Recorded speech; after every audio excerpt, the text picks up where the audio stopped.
What's up, y'all? It is Parise, and you already know you are now watching Takeover TV. I'm ready for it. You ready for it?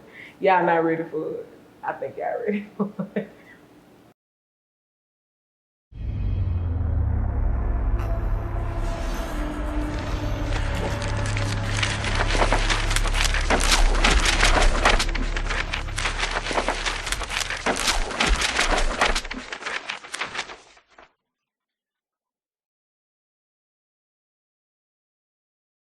You ready or you ready? I'm ready. What you mean? Are you ready or are you ready?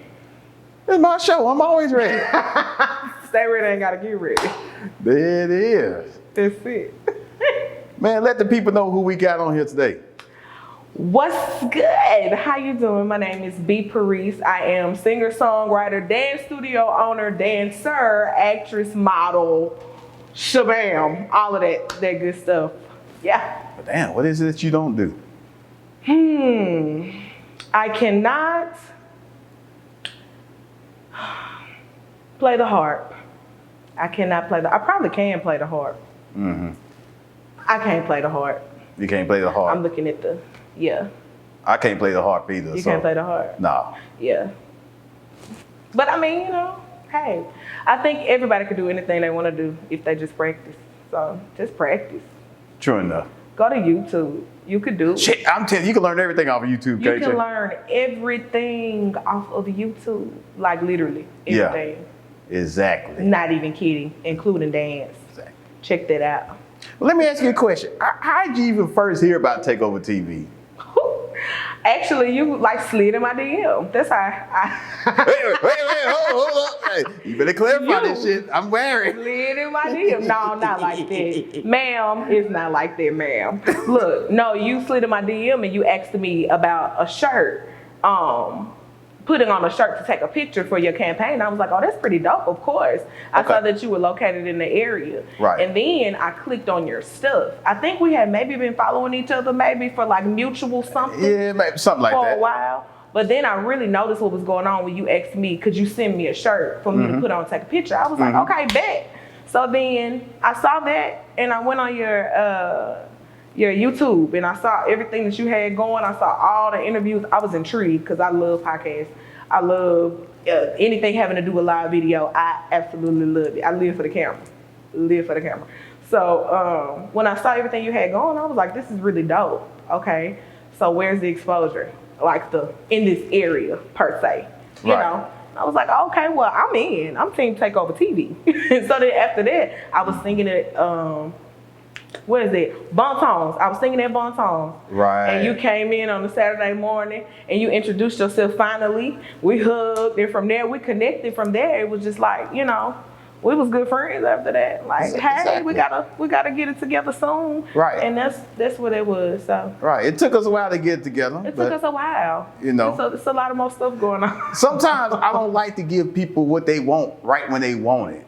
That's true. You know How bad do you want it and what else are you gonna do? Right, Show right. yourself approval. What else you gonna do? Exactly. You done this, but what else you gonna do? Are you gonna rest on your laurels? Are you gonna keep going? Are you gonna keep adding to the catalog? Absolutely. What you did. Absolutely. What you did. Sometimes it's about timing. And sometimes I like to watch people for a while before I invite them on the platform. Because I feel like I'm at a point now, and anybody that has a platform can actually pick and choose who they want on there. Yeah. But I feel like the most deserving and the people that work hard and work at their craft should have the opportunity to come on Takeover TV. And you have done that. That's what makes you so unique though, because you're actually watching, Right. It's not a favoritism thing. It's not oh, she cute, let me get her on there real quick. It's let me see what kind of substance this person has. Right. Okay, substance, that's fine, Come get some soup. I got a whole bunch of seasonings for you and ingredients. I got some substance for you. Right, because it's a lot of cute girls that have asked to be on Takeover TV, but they didn't have nothing besides their cuteness. Right, a smile. Right, there was nothing there, so I'm like, what are we going to talk about? Your bad cute girl, try hard. I mean, after we talk about how good you look, what are we going to do for the rest of the time? Correct. So... Correct. Cuteness does nothing for me. Look at her. Oh, real mercy. representation of what they would have did. I'm trying to show you. Exactly. and that does nothing for me. It does nothing for my platform. It does nothing for my viewers. Absolutely. I agree. Let me ask you about something. It was a post I made today. Yeah. Where a young lady was saying, she was talking about a date, that if she brought her homegirl, What kind of wild stuff you finna say? the dude should pay for her and the homegirl too. He didn't ask the homegirl to come. She brought her along, but she feels like that. You trying to give me some hot water? She feels like that. He should pay for the both of them. Right. Thoughts? No. First of all, you're immature if you brought your friend with you to a date that was solidified to be a date. Now, if the male didn't have a clear, concise understanding, and it was like, you know, you want to go out or whatever, like if you were or whatever type of dude, like I might have to bring a little side, you know, just in case. But nah, let's not. Not unless he feeling generous. If he feeling generous, you get some more points in the book. If you could just be like, hey, I got it. What, girl? He paying for your food too? That's what we know. Okay, you know, you about your business. But it doesn't have to be like that. He's not obligated to do that, and he shouldn't be taking, you know, negative if he doesn't pay for it. Who said that? Let me ask you a question. It was on the podcast. It was just random. It was on the random podcast. I saw the clip and I reposted it on my Instagram. Yeah. But this is my feelings about it.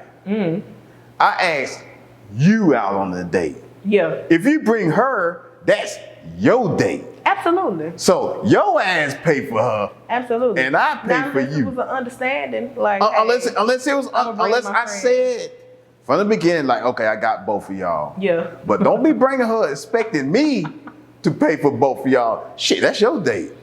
You better pay for her. Females. Sometimes. Look, I'm a female too, but that's how we be operating. But that's crazy for you to think that this dude is obligated to pay for your friend just because you drug her along on y'all's date. Well, see, that'd be a red flag for me, Tory. You bringing the home girl. I said, I asked you for a date. I asked y'all for a date. Absolutely. But if you say you bringing the home girl, well, I need to bring a homeboy. Yeah, it could be like a double thing, but don't just send friends on that. And that kind of insinuates that you're not comfortable with the man. Right. So it's just like, if I have to bring a date and I'm the man. So what you saying about me? What you mean? That's what, not you. Oh, yeah, I'm just saying, in the situation, what are you saying about me? Like, you must be unsure. Maybe we don't need to go. Because it's just like, you got to bring somebody that's, are you skeptical or something? Like, what's the problem? So, yeah, exactly. Hey, nah. But anyway, it was something interesting that came across my timeline. I just wanted to get your opinion on it. You know, y'all women ride together now. Y'all ride together. But we ride together. But on some stuff, what's like, right is right. But some stuff, like, come on, man. Like, really? Yeah, no. Let's not just agree with somebody because they are a woman and have a vagina. No, that ain't how I operate. I operate on my own mind. So it's really funny because most people say, "Oh, you remind me of like a cool dude." Like, you don't. Most males say that about me. Right hand up to the Lord. Most males be like, "Hey, I could talk to you about a lot of stuff because you remind me of a dude because you not that emotional when I get into the meat or something. So I can listen and then give sound advice. Even in my emotions, I can kind of push it to the side and give them what they want. So what they want in reality, like from a female's perspective, and not just being biased because I'm a female type situation. Right. Hey, maybe that's just me though. Well, B, let's get into you. Let's get into it. So, born and raised in Shreveport? Born and raised in Shreveport, Louisiana. Okay. Was born down the street. You know, which neighborhood? You know, everybody like to claim hoods. Woo! And this could go all day. He said, which neighborhood? I was born on Uri Drive, in Azalea Garden Drive. Okay. My grandma and my grandpeople are in Eden Gardens area, you know, Cedar Grove area. But that's my grandparents. And me personally, I have always grew up my entire life on Uri Drive. Okay. In a gated community. Okay, so what high school? Kansas Shreve. That's where my daughter went. So the Gators? The Gators, go Gators. Okay. I was on the dance team for 4 years there. I was the captain of the dance team. Shout out to Captain Shreve. If you over here and you already know, if you bird, please go sit down somewhere. My daughter feels the same way. It's born into us. It's fostered into our blood. You know. I understand. Fun rivalry though. I love everybody though. Shout out to everybody. So where did you develop the love for dancing and singing? Man, around the same age. I was 3. I was around 3 years old. Did you say 3? I was 3. I started dancing when I was 3 at Shreveport Metropolitan, Shreveport Dance Academy, well, Shreveport Metropolitan Ballet now.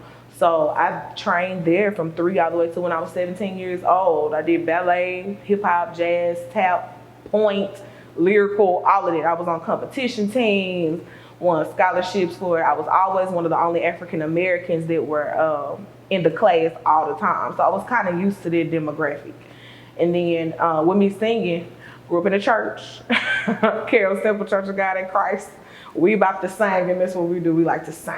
My mother can sing her behind off. My daddy played the drums. They met as musicians. So it was just kind of like, that's how I was born, literally born into music. So it's like, okay, well, this is what it is. When you're around it your whole life, it's just kind of natural, I think, you know.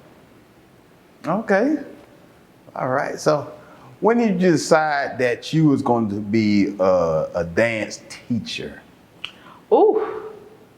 I decided that at an early age. Honestly, I was a teenager. I was about 15 years old, and I was doing student teaching at my studio. They had an opportunity for you to kind of help with the teachers and things once you got to a certain age.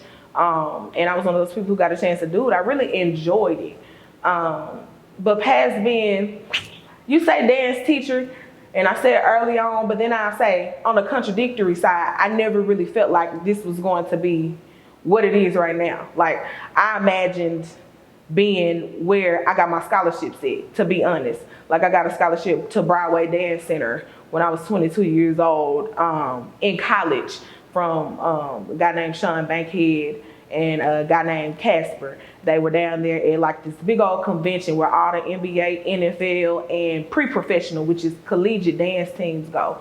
And I envisioned myself honestly traveling or being one of those girls until I found out they only make like $100 a game, if that. Wow.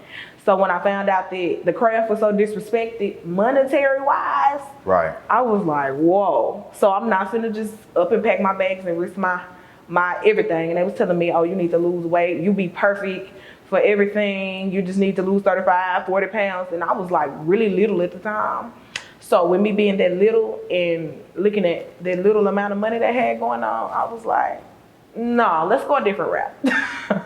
But I always knew I wanted to own a dance studio. Damn, that was something that I've always wanted to do. Not necessarily just stay in that mug being the teacher, but make sure that I foster this same community. I want to give back to people who are ignorant about my craft, because there's so many people down here that's just disrespectful to my craft. You led me to a good segue. Oh, they disrespectful to my craft. You led me to a good segue. Speaking of that, you're a dance instructor. I don't want to say teacher. I like to say instructor. It sounds a little more professional. Dance instructor. Yeah. There's a series on Netflix that's been controversial, I guess, about the little Cuties. girl. The little girl. I don't know what it's called. It's called Cuties. Cuties. It's called Cuties. Sound off.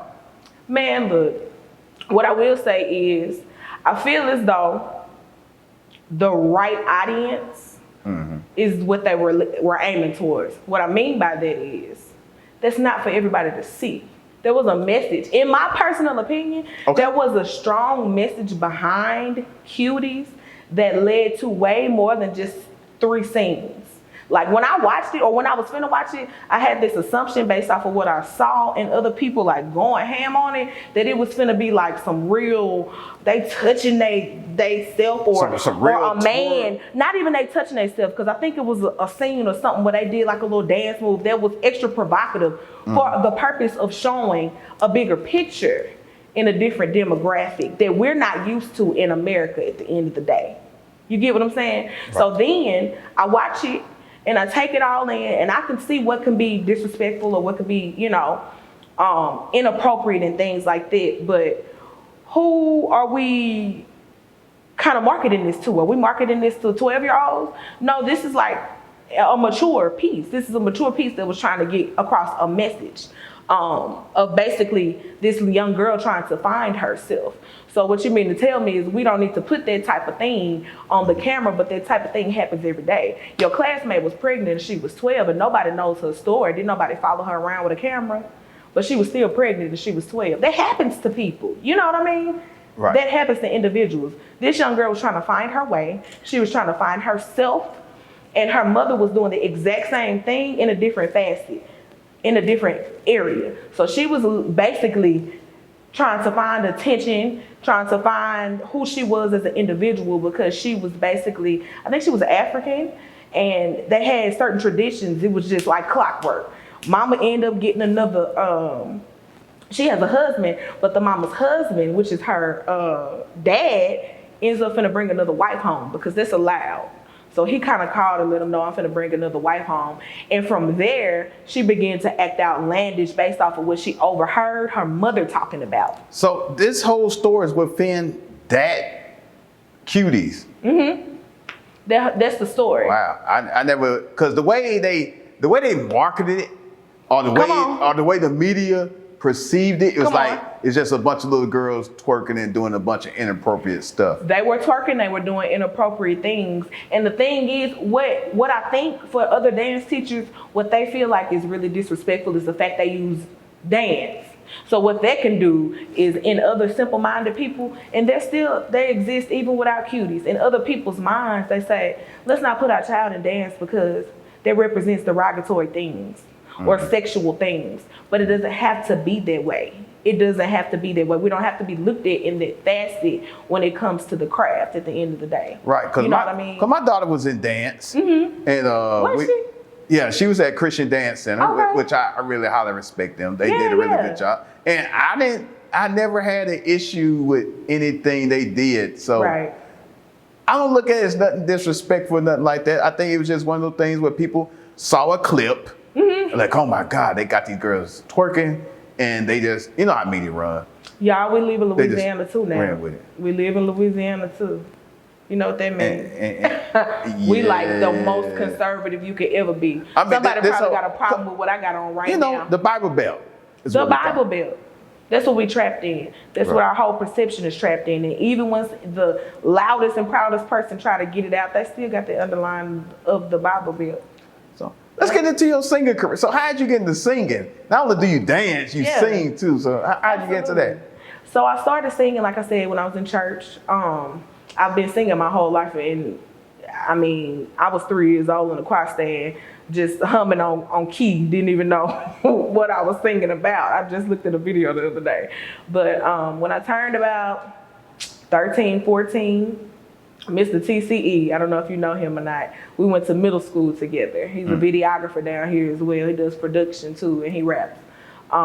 We actually started this like record label. We were like in the 6th grade, 7th grade. Okay. And he was really into this Apple products, and he had these Mac computers and stuff before we even knew what Mac was. He already had it. That's just him. And so me and him would always be together, and I would be recording on his computer. We would go to each other's house and be recording when we could. He just had the inkling for that type of situation, and I was interested, me personally, because my thing was, I was like, okay, where do we go record? Where we go record all this good stuff? And he was just like, well, let's start right here on this computer.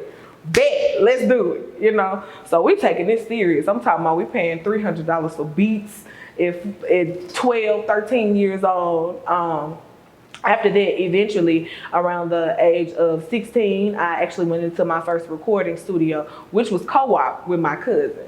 No, so I was about 15 when I went to co-op with my cousin. But the first time I actually went into like, okay, this is serious type situation, I was 16, 17, and I went into more studios. And so went in there, and I saw Dude and Johnny, same people that's still in there to this day. Shout out to y'all. And they put me on the mic. I had to get used to how everything was rocking and rolling with the situation, but I fell in love with the process. I love to write. I've always loved to write. I've always done, you know, poetry kind of sort of, like I never really put it out, but that was something that was like a safe haven for me all the time. So I turned that poetry into lyrics, and then I began to write and try to manifest what I have going on. And from there, honestly, dancing has played a big part in that as well. Because with dancing, I got introduced to artistry on the different level. Hey, you know, you want to be a background dancer for this music video and da da da da. But to have both of that together is like the perfect combination to me. The worlds collide, and it's a beautiful thing when you have the expertise on one side and then you have the talent on the other side. It's an easy combination, and it just works so fluidly in me. That's why I'm like, okay, well, this has to be something that's going to manifest into what I need it to be, because I have all the tools, you know. Right. It just take this and this. That's it. So how is it working with the young girls in dance? I love it. I'm in love with it. I don't have any kids. Those are my kids. All of them my kids. Right. It's a constant reminder every day that I really hold the key to the next generation of whomever chooses to come to me. Like, their parents really invest in their child for their child to have a future such as mine. And I just want them to be better than me at the end of the day. So my biggest thing is, I've always said, like, my first group of seniors graduated 2 years ago. Second group graduated last year. I'm going crazy, but it's one of those things where they're keeping up with me in college and things like that. They still console me to this day. They still are going to be the people that I call for my background dancing, period. When I go off to go somewhere, they're going to be the ones that are going to be dancing behind me, because I'm going to immediately try to push them into the professional world through what I do based off of their upbringing with me, because that's just going to be the result. Every child who's going to be under me, I make it, they make it. Whether it be agency-wise, whatever I can do, if I know that there's talent and you believed in me in Shreveport, Louisiana, and you actually believed and invested in me enough for me to teach your child, I thank you, I love y'all, and we're going up, you know, without any type of hesitation, we're going up. So the new studio you got now, I messed that all up. I'm gonna edit that shit. Hey, even me as an interview can mess it up. Yeah. So you got a new dance studio now. Yeah, I'd say it's pretty new. It's pretty new. It's pretty new. So I started off on Uri Drive in a house with 6 kids 5 years ago. Wow. And it grew so fast. Within a year, I had to give my lease up. Ended up starting a dance team called Black Ice Dance Company. Shout out to BIDC. You already know what it is. So how many kids you got now? Oh, after COVID, I have about 50. Oh, wow. Yeah. So you went from 6 to 50. Yeah. And probably could have more if it wasn't for COVID and all this stuff. Absolutely. I had 116 or so. Damn, okay. And then the demographic they're serving, at the end of the day, it always comes down to, if you can't afford something, then we gotta do what we gotta do at the end of the day. Right. So it always comes down to, I try to work with you, but at the end of the day, I'm servicing my people. My people say, hey, I can't do this right now. So right. COVID really took a toll on the number of individuals, but I am grateful and thankful to still be open, because so many other people had to close down. Major businesses literally having to close down, and I'm not one of those individuals, so I'm really blessed for that. So, I mean, how hard is it to balance being a dance instructor and still having your music career? You know, you're trying to elevate it both. I know you are. So how difficult has that been for you to try, like, man, I know I got to pay attention to this, I got to pay attention to that. Mm-hmm. So. I really feel like, I'm not going to say that it's difficult, because my brain works like that. I'm one of these people right here. I have to do 5 things at once, or life is not going to work for me. You get what I'm saying? Yeah. So in that aspect, that works for me. However, I will say it has been one of those, I have to, in my head, I always have this formula. I always had dance studio is going to open the door for other things. Because dance studio is the money that you can get right now. And it's the love and the passion that I could obtain, like right now, I can do this, while I'm on my way to getting into the professional industry. So me getting into professional industry, or pushing past professionalism to open up my opportunities, is going to then allow them and my dance studio's name to automatically grow.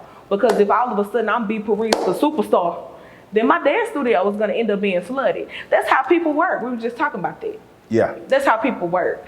So start this from the ground, build this, make sure that it has substance, so that I could go away, do what I need to do, and it'll automatically work itself. Because at the end of the day, me being known as an individual, growing being known as an individual, is going to allow my business to do the same thing, especially being in entertainment, both of them being entertainment. you know. So that's how I see it though. That's, you know, my love. Cause I suck at math real quick. I can't do it. That was my formula though. Don't hate. Hey, if it works for you, it works, right? If it works for me, that's what I be saying. But people don't feel like that. But that's what I be saying. It ain't for people, it's for you. You know, at the end of the day. I receive. Now you just got a prestigious, I don't know if you call it award, accolade. It's all the same thing. Shreveport 40, top 40 under 40.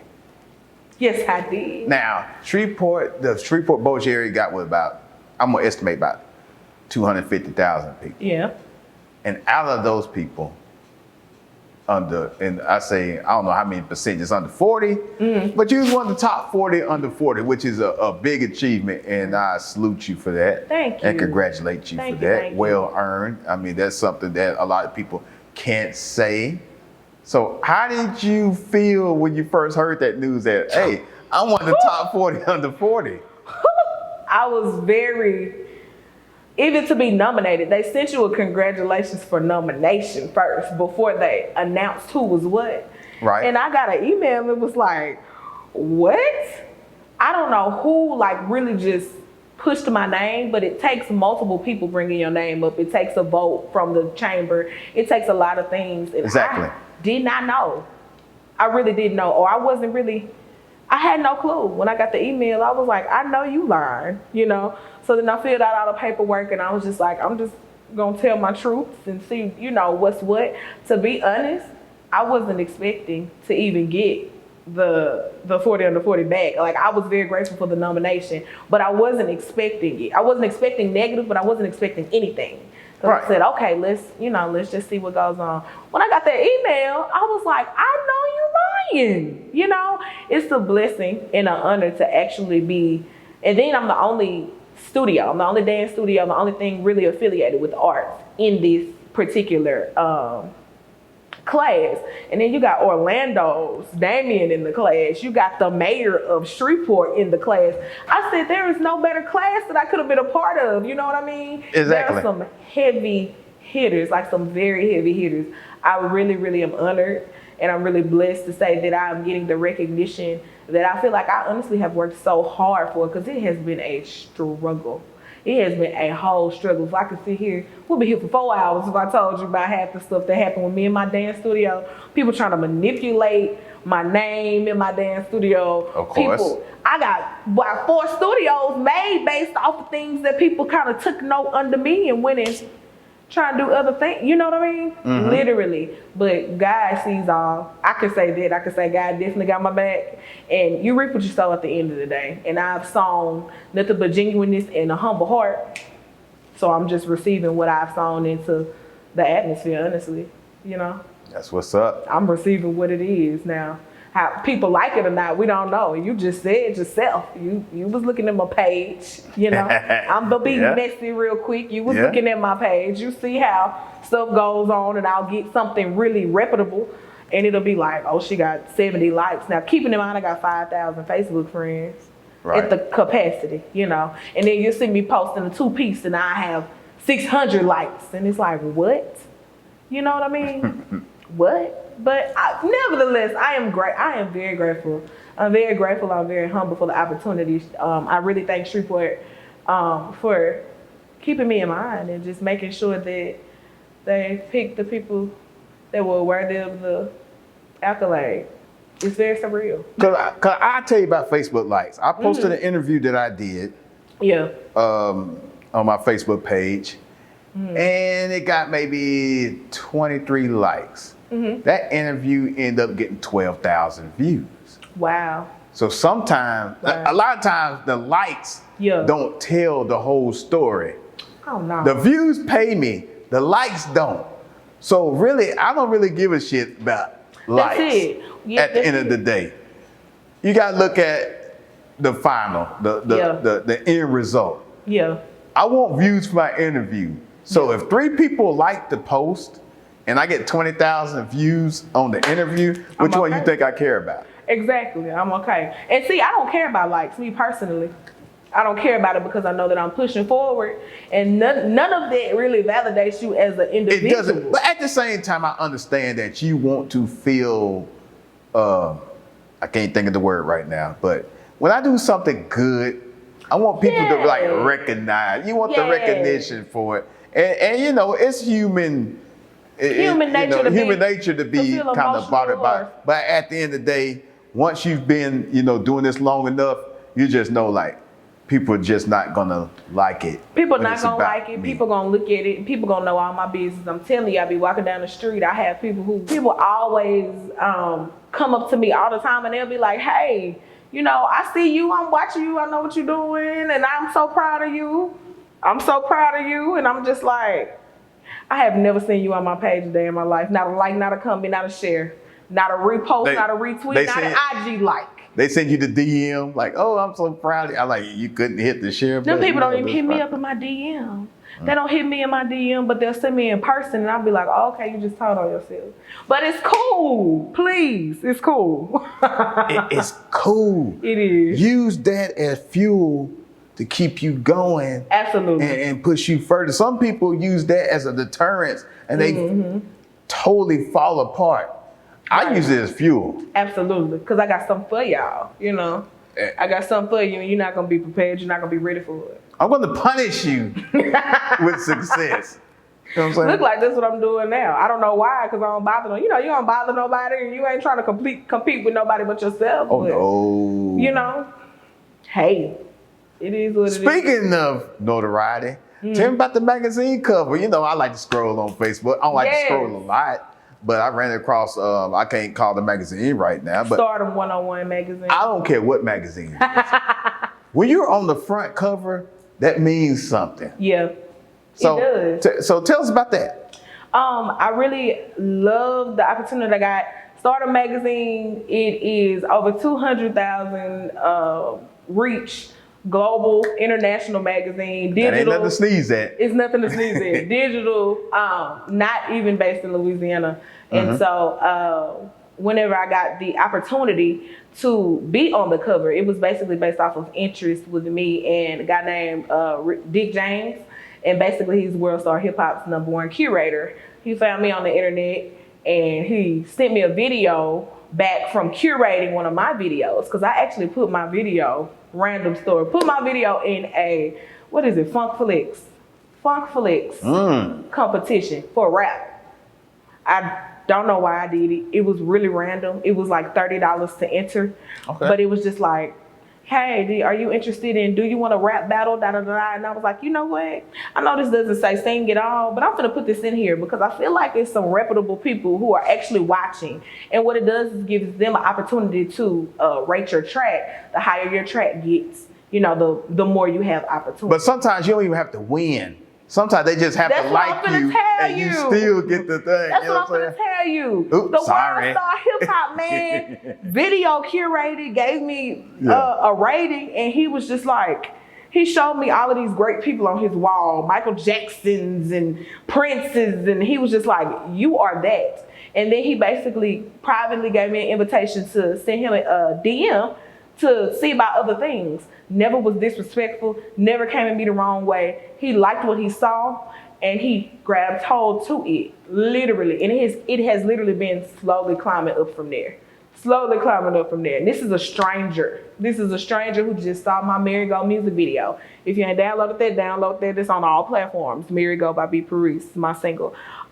He saw it and he saw my music video and he was just like, "You're a star. So what do we need to do? What do you need help doing?" And it was that easy. So from there has been a lot of opportunities that have been coming in my direction. I'm talking about that's just the mere surface of what's about to happen or what's already in the works. I'm just really excited. Because you've done a couple other interviews too. Mm-hmm. I have. I've done K100 Radio. Okay. In Atlanta. They played the track and they liked it. I did actually a phone interview with them. And which track is that?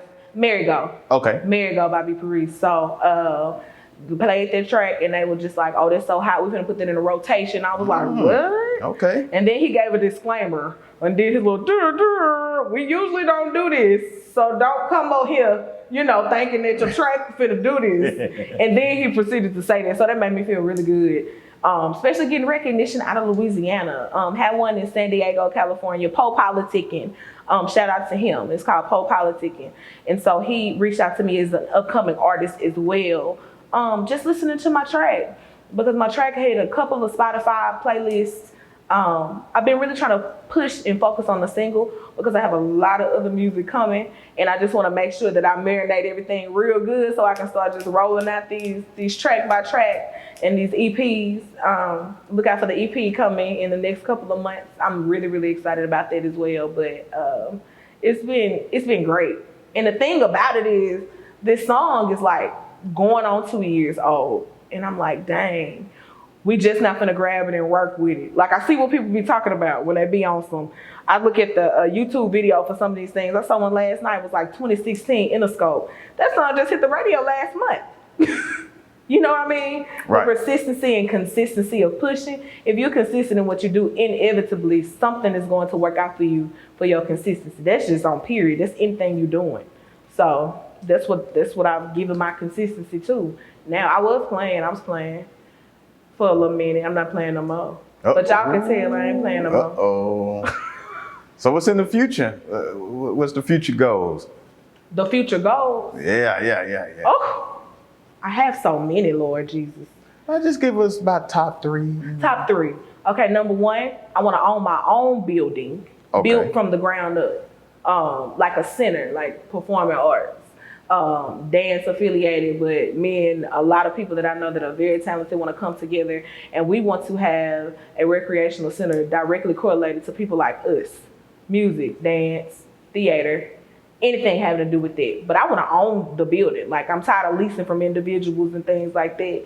I want to build it the way I want it and find me a piece of land over it, and of course in Shreveport first, but I definitely want to branch out other than Shreveport. I definitely planning on doing a lot of traveling to get my name where I needed to be for my music.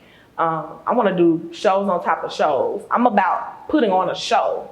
I'm a dancer. I'm a singer. So it's not just the aspect of, oh, she has a beautiful voice. I want to entertain individuals. That's fun. You know, it's fun to do. And it's just the beginning of what is to come, you know.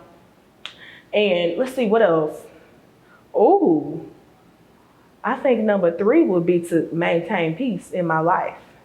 I think that's the main. I might need to swap that out and say peace be first, because I'm really guilty of, I have a lot on my plate and I just be going. I can't stop, won't stop, like, you know, but I do need to maintain my center. Right. I'm guilty. So I would say that's my top 3, honestly. Be happy too, you know. Make sure that it's a happy experience. Make sure that it's productive. Everything that I do and everybody that I touch is some type of productivity or something positive coming from me. If you trust me to render anything towards you, make sure that you enjoy your experience of whatever I'm giving you. All right. So tell the people what music videos you got out now, or at least your latest one. Okay, so my latest music video is entitled I Can't. It's on YouTube. You go get that too, and it's also on all platforms: Tidal, Apple Music, Spotify, everything else. And then Marigold is the one that I love also dearly. My boy Drayden did that video. It's amazing. It's absolutely amazing. Dope video. It's a dope video because it doesn't even really look like Shreveport to me. You know what I mean? Right. And when I say Shreveport, don't take that the wrong way. Don't even do all of that. But it's professionally done. He was a professional person to work with, and everybody worked together conducively. Those are my, a lot of my students were the ones doing the dancing, and a couple of my other friends. But I was happy to say that they got to put that on their resume. Same thing. I know this is off subject, but the resume thing, I was able to, B2K's manager called me. And whenever they did the Millennium Tour, they needed that dance scene. They do it everywhere they go, every time they go from state to state. And I was actually able to do the choreography for the B2K Millennium Tour and give some other girls the opportunity to put that on their resume. Now, at the time, I was 27, but I feel like that's an accomplishment to be able to build other people's resume, as long as, you know, not as long as, but build other people's resume as well as your own. So I'm coasting on it, you know. Sure enough. God gonna put me where He needs to put me when He needs to, and I'm gonna be the person that I have always been born to be. So, true enough. Hey. Before we get out of here, I want to ask you about this. Go ahead. What do you think about this Megan Thee Stallion Tory Lanez situation? What do I think about it?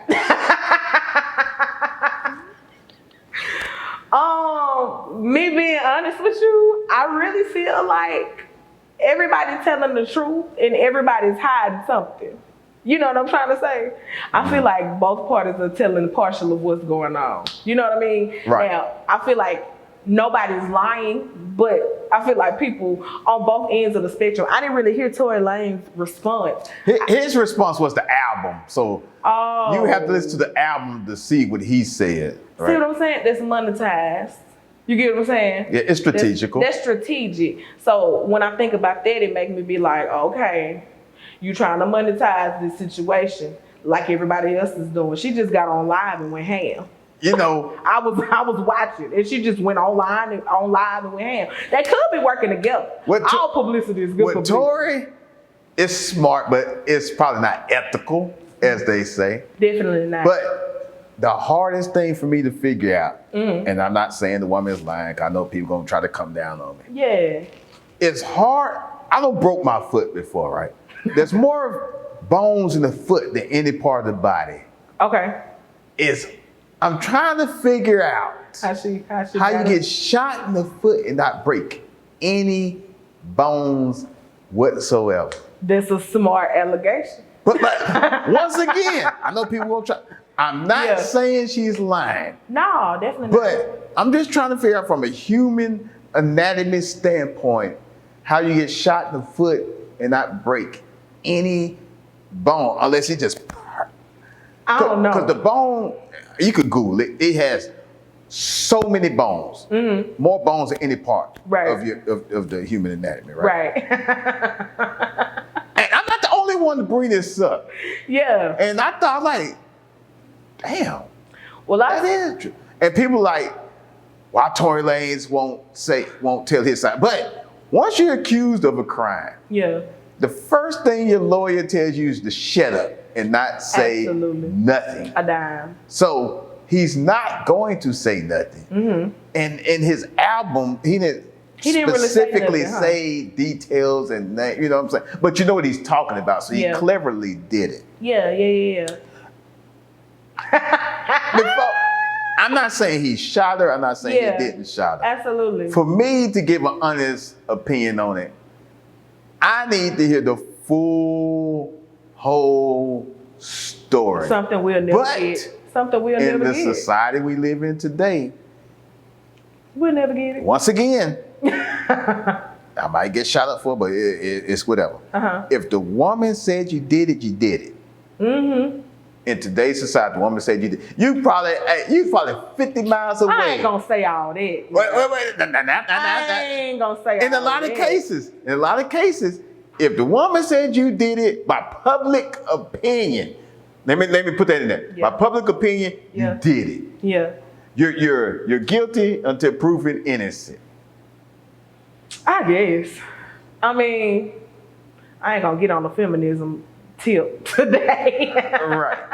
But I get what you're saying. I can see what you're saying. But there is some cases where the man didn't do it. Yeah. Now, in a lot of cases, we did it. Absolutely. You know. Absolutely, you did. Look at me. I'm gonna get mad. But there are some cases sprinkled in there where the man did not do it. Yeah. But what I don't want to happen is women knowing that and like, you know what? No matter what I say, I can get you hemmed up just by the fact that I say that you did it. Absolutely. Now, there's thousands of abused women and all that that deserve justice that didn't get it, which is wrong. Yeah. And if it's domestic abuse, you need to call that out. And the man should be apprehended. Or woman should be apprehended. Right. You know what I'm saying? But in this case, you got Megan's side, Tory's side, and you got the truth of what really happened. And nobody knows it but Megan, Tory, Megan's best friend that was there, And maybe That's the it. police that was there, right? That's it. But shout out to Megan Thee Stallion. I'm gonna do a song. I'm gonna give it about a year and a half. I got to put stuff like that in the atmosphere. But in about a year, we'll be working together, baby. I Yeah, love you. yeah. I love Go ahead, work with Britt. But at the end, I mean, Tory, you can't put yourself in that situation. If she arguing, getting hostile with you and all that, hey, they drop her off somewhere. Do something. You need But that's to not get our out culture, though. That's not our culture to drop off. It's our culture to rile up. This what I honestly believe. Our community, our African American community, we just need to kind of come to grips with the fact that, hey, we need to kind of say that some of us have anger issues more than most. You know what I mean? We need to dig deep into this mental health. That's why I said at peace. Right. When I said what it was, because I think we're all guilty of getting caught up when you with somebody or you really passionate about something in that manner. And I mean, alcohol could have been involved. Come on. Well, Tory Lanez said he was drunk. Definitely. He said he was sorry. So definitely. I'm like, if you didn't do nothing, what you sorry? What you sorry for? Now you got that. Now he might have been sorry that the situation became. I really don't know. All publicity is good publicity, and you know they know that. But once again, hey, could they be working together? I don't know. And that would be genius. In today's society, you can't never underestimate anything that people would do.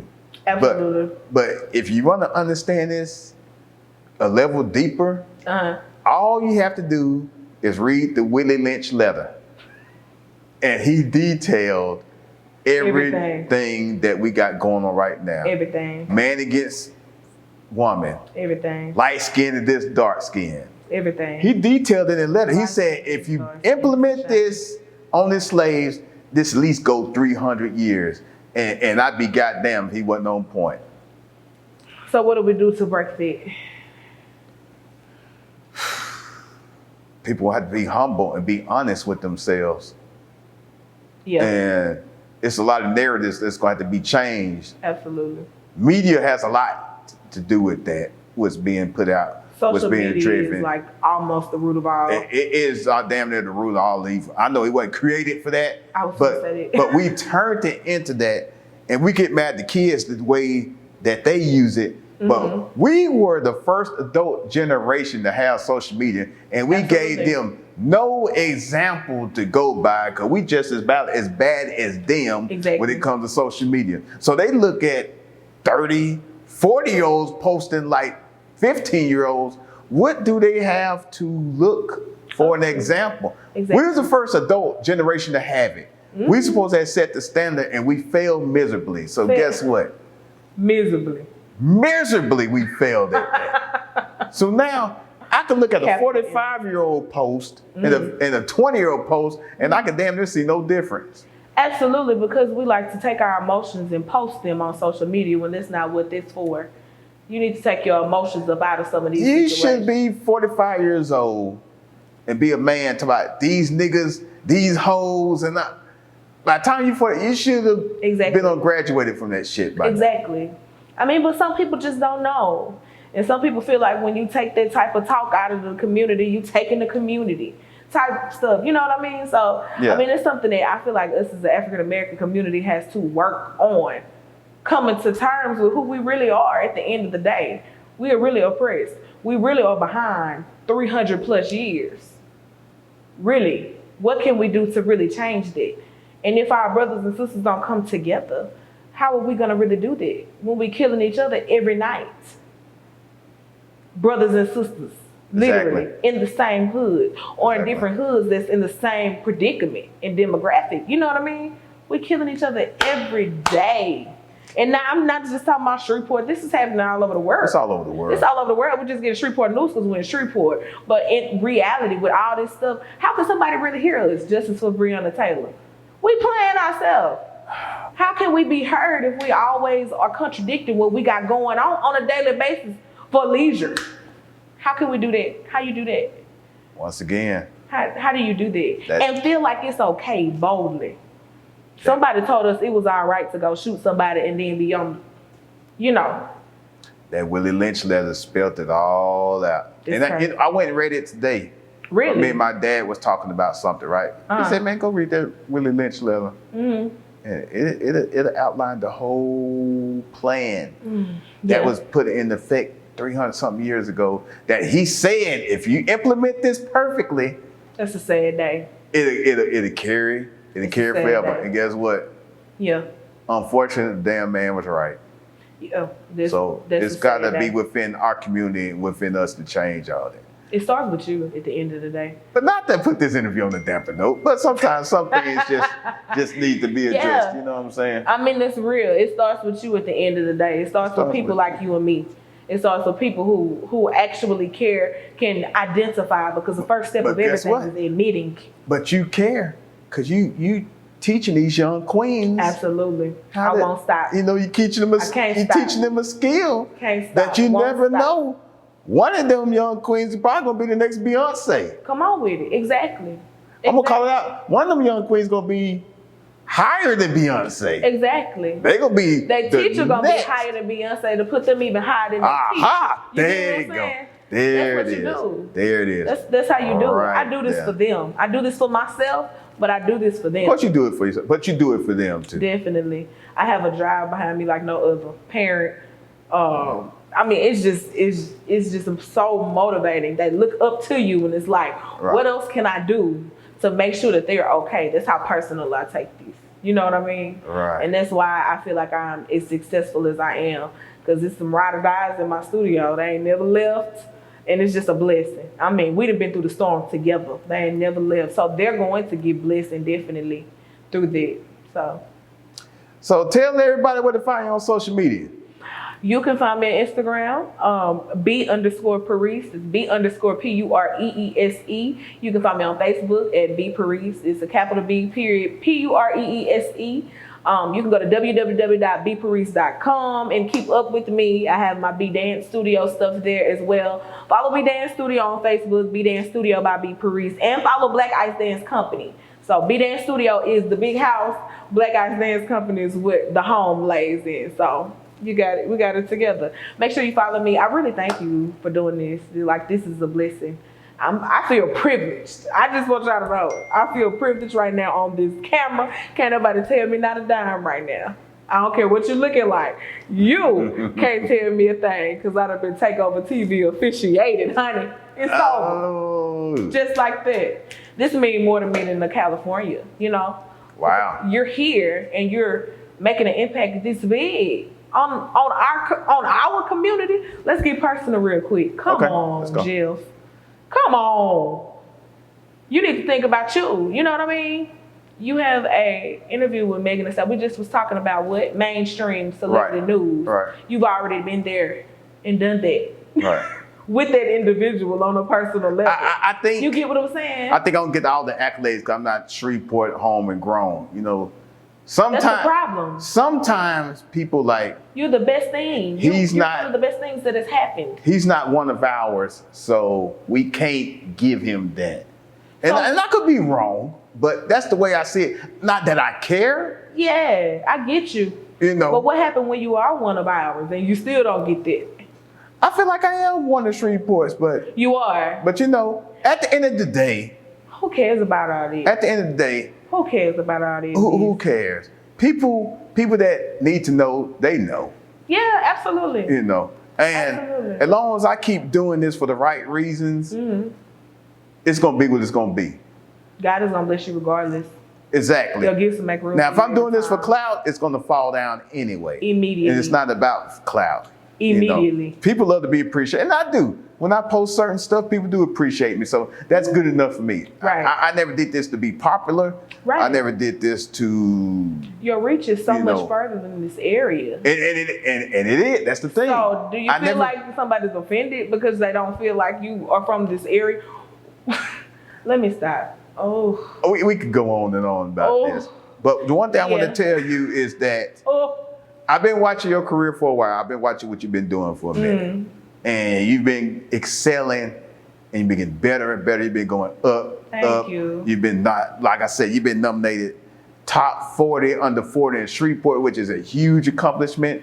You got your dance studio. You teach these young queens a skill set that they can use forever. They're gonna remember that for the rest of their life. When they get old, they gonna be like, oh, I remember this. Absolutely. You know, you the just correct skill you're set. doing great things. You got your music career going. You're balancing everything, and you're under 30. Forget under 40. You're under 30.